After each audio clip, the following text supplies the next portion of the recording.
Are you wanting to get started as an artist or a creative, but you didn't go to art school straight out of high school? Well, stay tuned. Today we're going to talk about getting started in an art career a little later in life. There are a lot of historical precedents and a lot of benefits to starting your art career a little bit later. Vincent van Gogh started his art education at 27.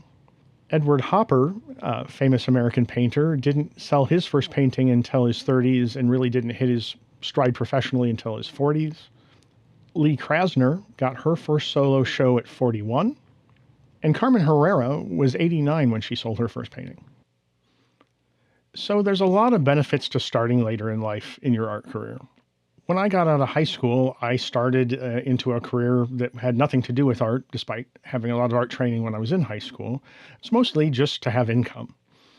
The benefit of that didn't seem like it at the time, but the benefit of that is you learn things that are useful in your art career. I had a lot of jobs in sales and in technical things, and all of those, learning how to talk to crowds, learning how to talk directly to people, learning how to pitch ideas, conflict resolution, dealing with peers that have different goals than you. All of those things are super useful. And depending on what it is that you do for a living, you're probably going to gain something that's useful somewhere in your art career or just in your life. In my 20s, I was horrible about budgeting money. In my 30s, I was pretty good at it and was able to pay for my first art degree out of pocket. In the United States, that's kind of expensive.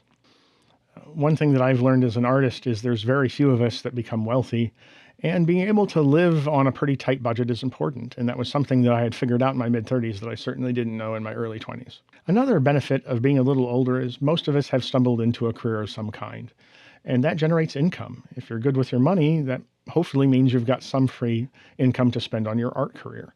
Art materials are expensive. Preparing for shows can be very expensive. It's nice to have money that you don't have to depend on selling all of your artwork, which is hard to do, to make a living when you're getting started. Once you get established, you may be able to sell a higher percentage of your artwork or do commissions or do things that are far more profitable. But in the beginning, it's nice to have a source of income and do art as a part-time venture.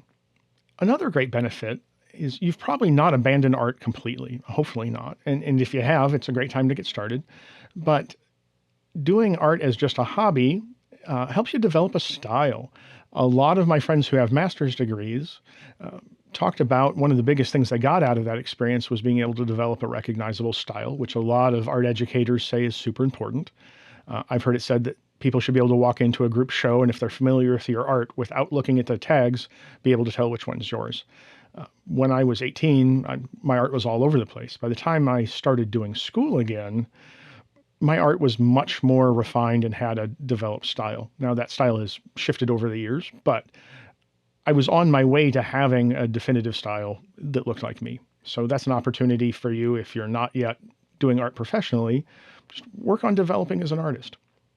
Another great benefit is you meet other people at jobs. And if your job isn't in the art world, those people probably aren't by and large artists. That's kind of important. Every artist I know is spending most of their money just staying afloat and being an artist. It's hard to buy art from other artists, especially developed artists whose price tag has gone up a little bit. So having contacts that know you and like your art and like you that can come to shows is really beneficial. The more people you know, the better that's going to go. And it's nice to be able to pack the house at openings, particularly earlier in your career when the art collecting world doesn't know you very well. So a question I get asked a lot, I got my first degree in my 30s and much later when I finished my 4-year college degree. A lot of people ask, was it worth it, especially so late?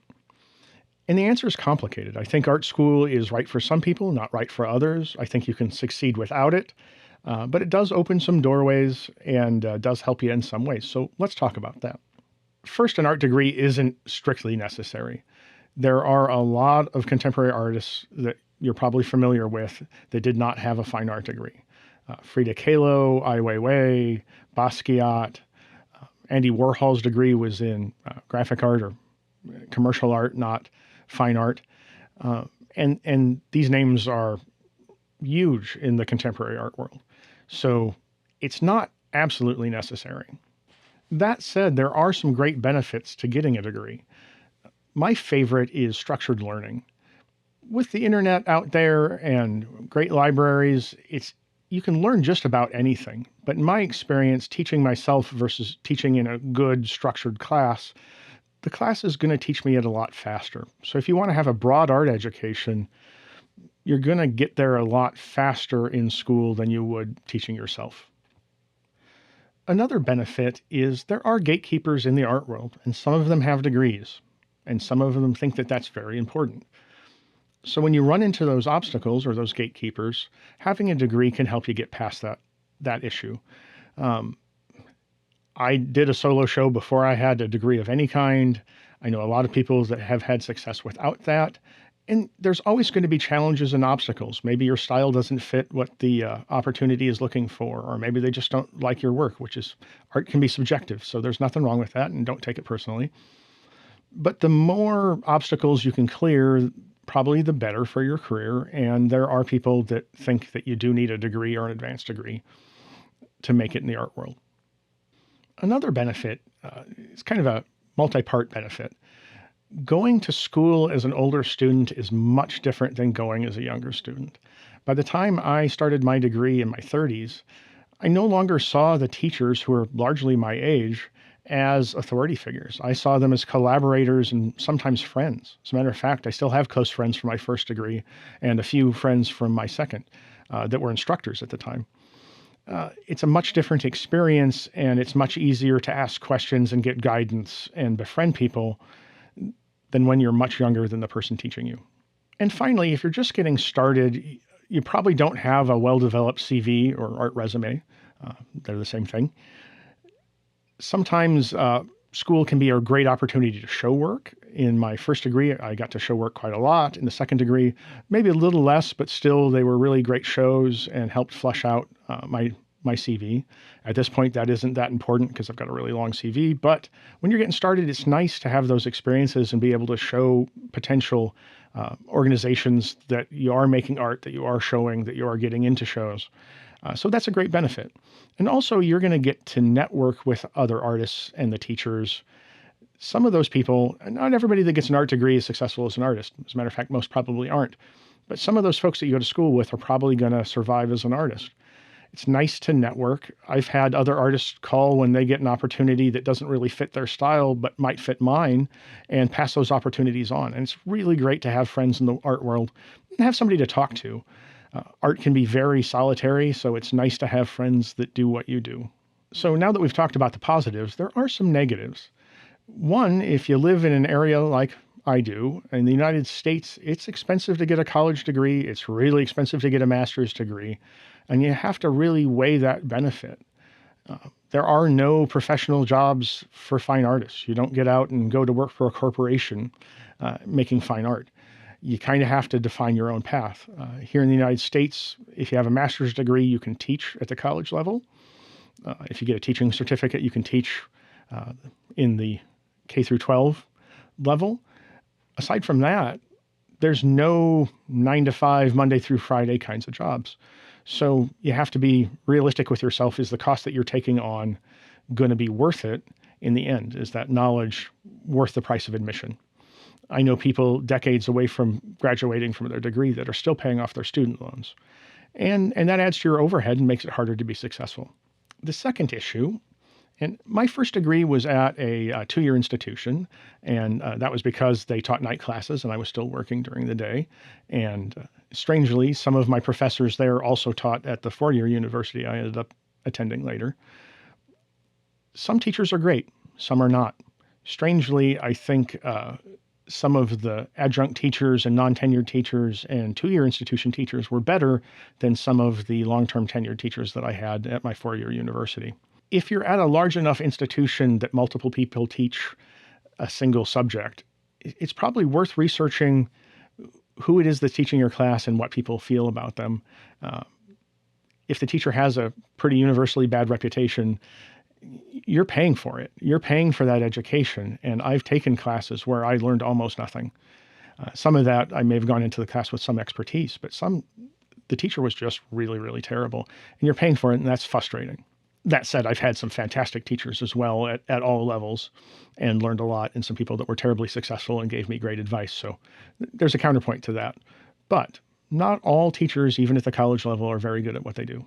Another criticism I have of education is sometimes there is bad advice floating out there. There's a class called Professional Practices at the university level, which is basically how to survive as an artist. Some of the people teaching that aren't really successful at art. They've been successful at being a professor, but their art resume is pretty thin in big successes. And so they really don't have great perspective. And I've heard a lot of professors talk about the best art is free art. As a matter of fact, I have an acquaintance that went to an extremely expensive school on the East Coast. And a lot of their teachers, a lot of her teachers, talked about how the best art was free art and that people that were trying to achieve material success were doing art wrong. That's such a novel philosophical argument of the 20th century and a very short part of the 20th century that's kind of lingered to the detriment of artists. If you studied art history, you know, Michelangelo got in a rather famous argument with the Pope about getting paid for the Sistine Chapel. Through most of history, artisans get paid, and I think that advice is terrible. And it's not the only bit of bad advice I've heard, but you kind of got to look at the source of the advice and decide, is the advice coming from somebody that I respect and I think is grounded? They may have the best intent. They may mean well, but if they don't have good perspective, is that advice valuable? And the final thought on education is education can take a lot of forms. We live in a really awesome era where there's YouTube, there's a lot of other online content. My local library has a makerspace that has 3D printers and laser cutters and scanners, and sometimes they teach art classes. And depending on what your art form is, that might be valuable. There's a co-op here in town that has a full print studio and ceramic studio and a photo studio, and they teach classes. Some of those classes are free. Some of them have a little bit of cost, but it's a lot less commitment, both in time and money, than getting a full education at a university. So if you're not able to do the full university and that just doesn't work into your life, there's still other opportunities to educate yourself. So don't feel bad if university education is not your future. Okay, to wrap up here, there's a lot of opportunity to educate yourself out there. There's a lot of opportunity to be successful no matter how old you are. One of the greatest pieces of advice I've ever been given was from a mentor who said, you need to remember, put this in quotes, put it on your to-do list, which I have. How do I make this happen? Obstacles are a part of life. Obstacles are certainly a part of the art world. No matter where you are, if it's what you want to do and have a passion for doing, figure out how to be successful. Different parts of the country have different challenges. Different parts of life have different challenges. My situation may be different than yours. But don't let it stop you. If you don't have a lot of money, can you find a piece of paper and a pencil and start to doodle? Are there art forms that you can do with free apps on your phone? Find a way to make art and find a way to communicate your message to the world.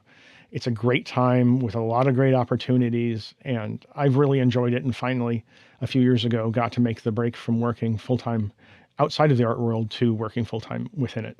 So I think it's a great time to be an artist. A thing that I mentioned earlier that I think is super important, no matter what your path, whether you're young or old, whether you're considering school or not, networking is super important to success, particularly in the art world. There are a lot of organizations. I live in a fairly small city. We're about 1 million people. There are multiple art organizations. There are co-ops. There are a lot of places that do art. There's a few clubs. Find friends, network with people. There's a lot of opportunities that are going to come not from big websites or researching it on your own, but from other people being able to be your guide. Having friends is great. I think I mentioned that earlier, but your art career will be a lot easier to advance if there's other people around you, and people that are at your level or above are great. I don't think there's been an easier time to get started in the art world. There's so much information out there. So good luck.